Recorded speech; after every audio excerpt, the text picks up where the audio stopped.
In the last few lectures, we are studying about central nervous system, and in the diagram, it is very clear that this central nervous system, it shows presence of brain and spinal cord.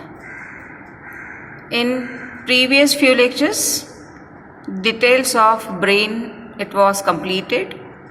Remember that study of details of all aspects of brain, it is called as encephalology. Encephalon means brain, and its study, the complete term will become encephalology. Okay, so this is the first part of central nervous system which we have completed. Now we are going to start with this second part of the central nervous system, which is called as spinal cord. You can see in the diagram, this spinal cord, it originates from this region. This is the last part of the hind brain, which is called as medulla oblongata, and this medulla oblongata, it continues as spinal cord in the vertebral column. Last year we have studied that 5 different types of vertebrae are there, and in the center of vertebrae here, opening present called as vertebral foramen. Through this vertebral foramen, it pass. Through the vertebral foramen, this spinal cord pass, and it ends into this last vertebrae, which is called as coccyx. So in diagram now, this purple colored brain is clear, as well as this is the position of spinal cord. We will see the external structure of spinal cord here.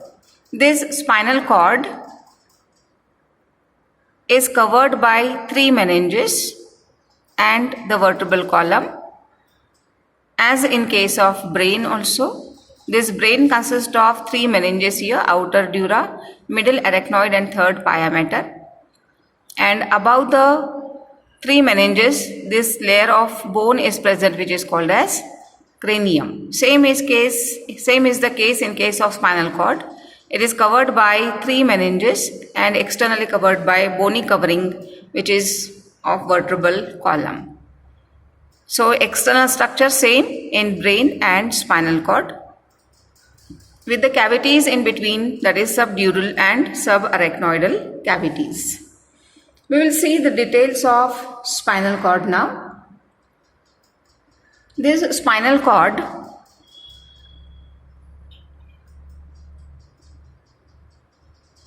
in the next diagram we will see the details of spinal cord.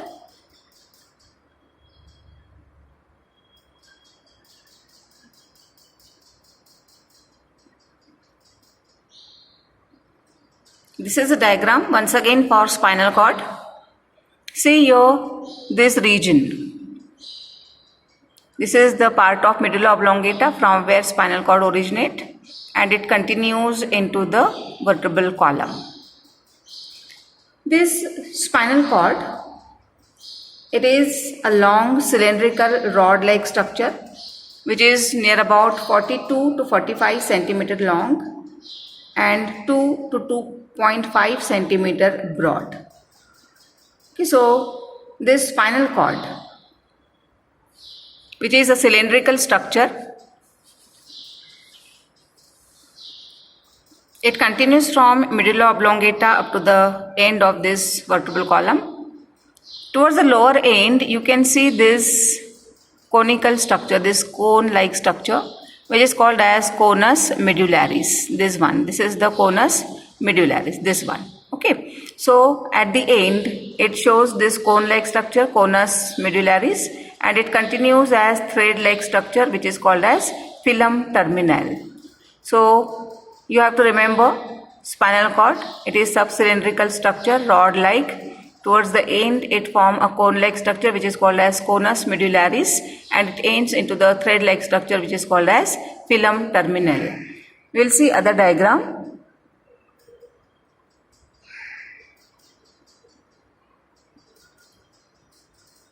See, this is the diagram for again spinal cord. You can see this structure here. This is the cone-like structure in the region of near about L1, L2. So this cone-like structure is called as conus medullaris, and it ends into the thread-like structure which is called as phylum terminal. In the end region, in this region here, many nerves arises and form a bunch of nerve-like structure here. This part is called as cauda equina. See here, the word cauda equina is there. Word cauda for tail and equina for horse.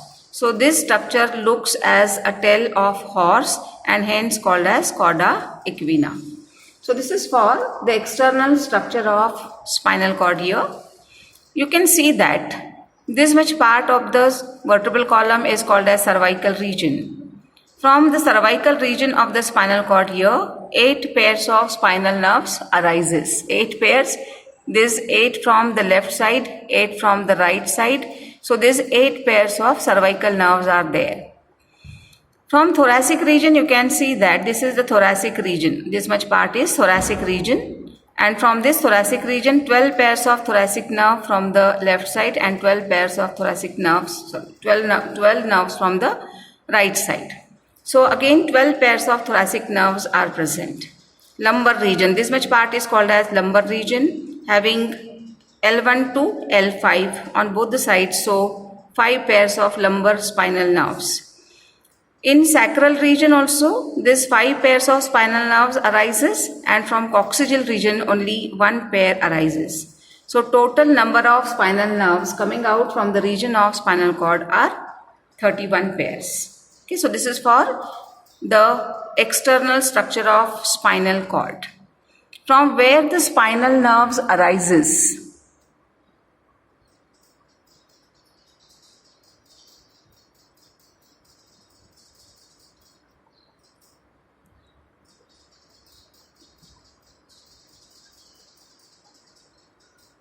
Here you can see this vertebral column bones are also seen. So this vertebrae, in between the vertebrae openings are present, and from there this spinal nerves can comes out. Remember this point. This cranial nerves we'll see later on. In between 2 vertebrae, some opening is present, and through this opening, this spinal nerves comes out. So this is about external structure of spinal cord. Now we are going to see the next part, that is TS of spinal cord, transverse section of spinal cord, which is the most important part of this topic. This transverse section of spinal cord, why it is important? Because based on transverse section of spinal cord, many more parts are there, and based on its understanding, you can solve many part of this. That means for proper understanding of the further part of this topic, TS of spinal cord is important. So now this is a diagram for TS of spinal cord. Now diagram is clear. And this TS of spinal cord, what it shows? What is the meaning of transverse section of spinal cord? Transverse section means when the structure is cut in horizontal plane.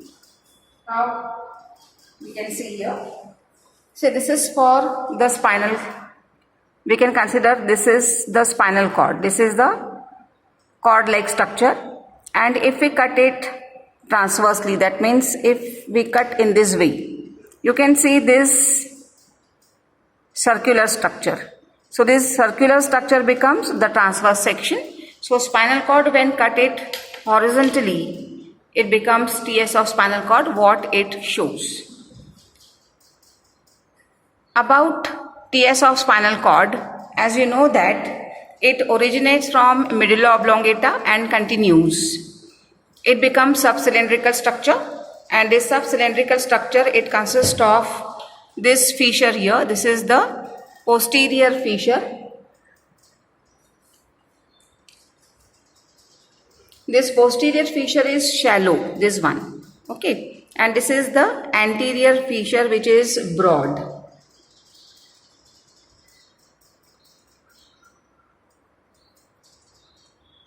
This is posterior fissure towards the upper side here. It should be the depression should be shown here. It is not there in the diagram. And this is the anterior fissure, which is shallow. and broad also. Okay. Here in the diagram, here this outer covering is shown. This outer covering of the spinal cord consists of 3 meninges. As we have studied before, there will be presence of 3 meninges, and now we'll see the interior structure and this interior of the spinal cord, what it shows. We are going to start with this canal from the center. This canal is called as central canal, and I think you remember that central canal is the continuation of fourth ventricle, which is seen in medulla oblongata. So, fourth ventricle which continues into the spinal cord.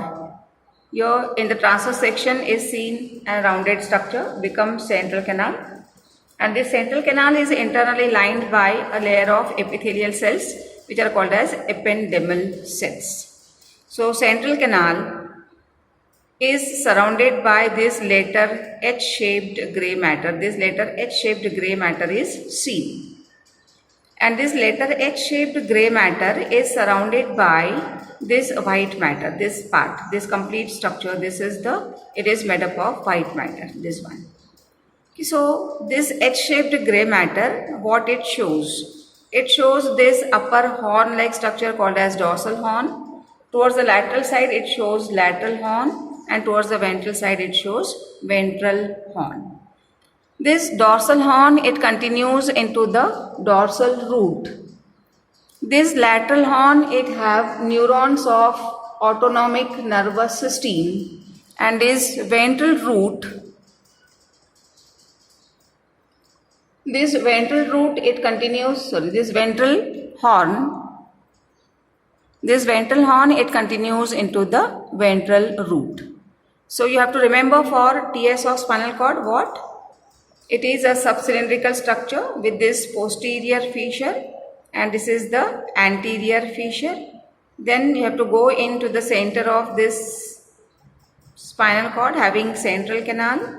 This central canal is surrounded by letter H-shaped grey matter consisting of dorsal horn, lateral horn, and this ventral horn.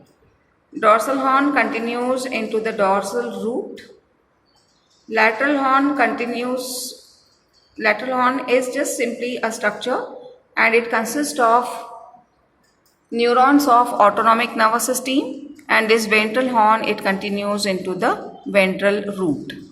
And exterior, it is surrounded by 3 layers of meninges, outer dura mater, middle arachnoid layer, and innermost is the pia mater. So TS of spinal cord can be asked for 2 marks only diagram, 3 marks with description, and it can also be asked for 5 marks is detailed structure.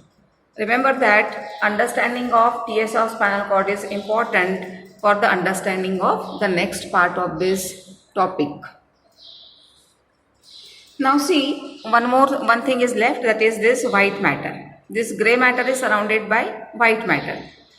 What do you mean by white matter? I think you remember that wherever we use the word white matter, it is for the area which consists of aggregation of medullated nerve fibers. So here in this white matter area, medullated nerve fibers are there, and this medullated nerve fiber consisting of ascending and descending tract of nerve fibers. So this ascending tract, it conduct sensory impulses from spinal cord to brain. Remember that. This, wherever the ascending tracts are there, ascending tract conduct sensory impulses from spinal cord to brain, and they are present in dorsal column. Dorsal column is what? This dorsal horn. Okay, so in this region of dorsal horn or dorsal funiculi. Then descending tract, they conduct motor impulses from brain to lateral and ventral funiculi of the spinal cord.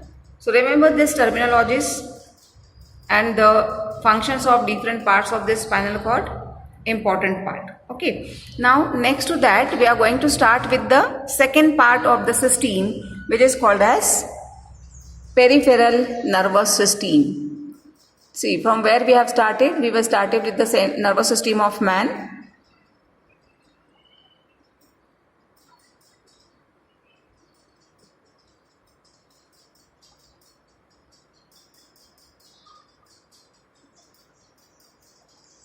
We were started with this nervous system of man, which consists of its three division: central nervous system, second peripheral nervous system, and third one is autonomous nervous system. So this systems of this we have completed its first part, that is central nervous system, which consists of brain and spinal cord. Now we are going to start with second part, that is peripheral nervous system. For that we will see a diagram which shows the part of peripheral nervous system.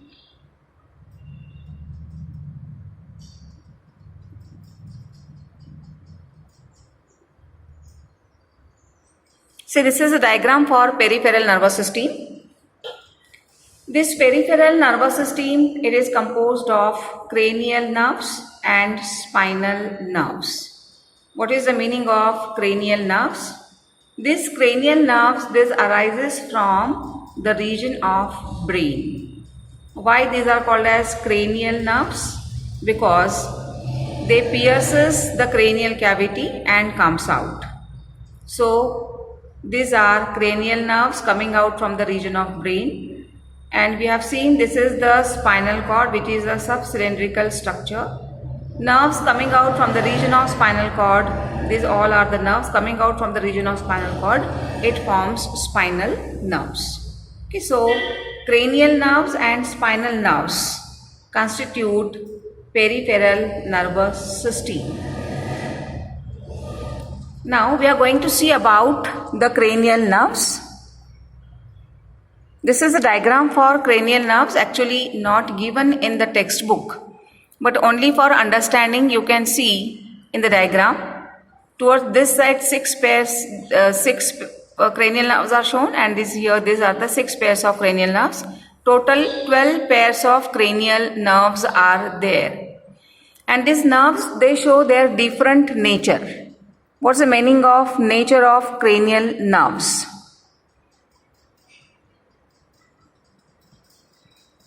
Now see here, a chart is there which shows the cranial nerves. In this chart of cranial nerves, you can see that 12 pairs of cranial nerves are shown, which comes out from different parts of the brain. And these cranial nerves, what are their names? These cranial nerves arises from the part of brain, 12 pairs. I will just read their names now. These are, first pair is called as olfactory. First cranial nerve is olfactory. Second is optic. Third one is called as oculomotor. Fourth one is called as trochlear. Fifth one is called as trigeminal. Sixth one is called as abduction. Seventh, facial. Next to that, vestibulocochlear, or just simply vestibular. Then glossopharyngeal, vagus, spinal accessory, and hypoglossal. These are the 12 pairs of cranial nerves which comes out from the brain. These cranial nerves are classified according to their function into 3 types. Some of them are sensory, some of them are motor, and some of them are mixed type. What are the meanings of sensory nerves? These sensory nerves carry impulses from sense organs to the brain.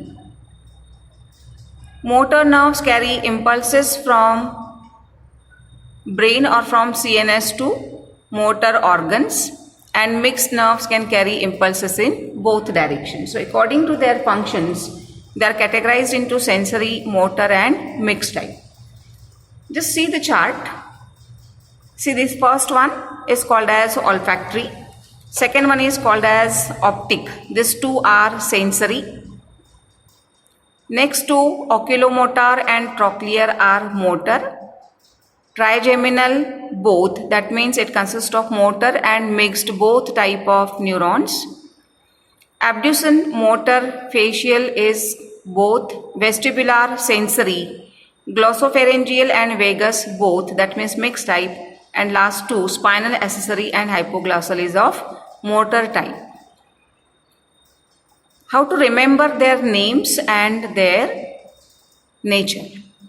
See, by using first letters of these cranial nerves, one of the clue is developed on occasion of tea time. Attractive faces are girls' visitors.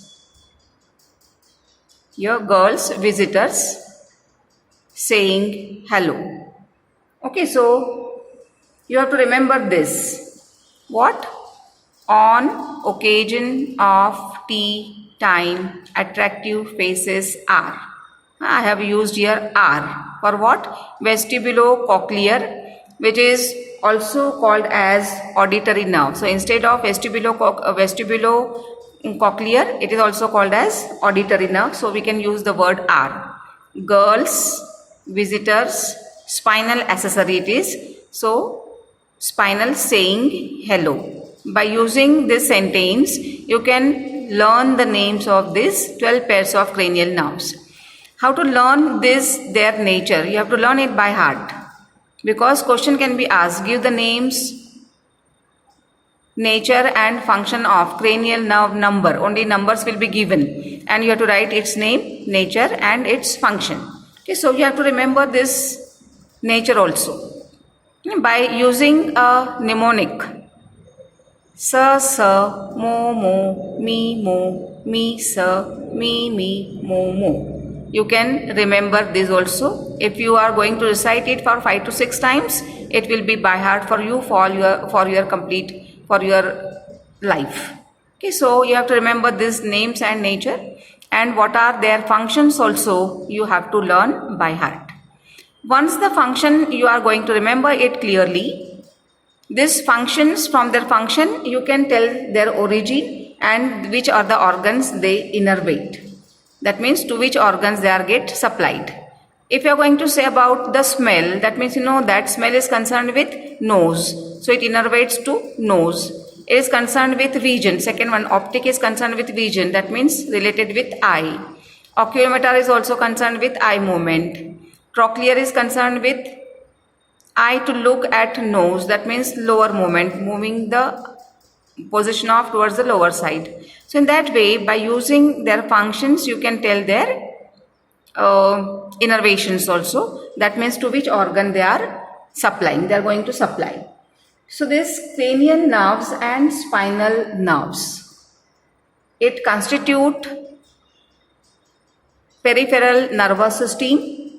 You have to remember there are 31 pairs of spinal nerves, which all are of mixed type, and there are 12 pairs of cranial nerves of this 1, 2 and 8 number.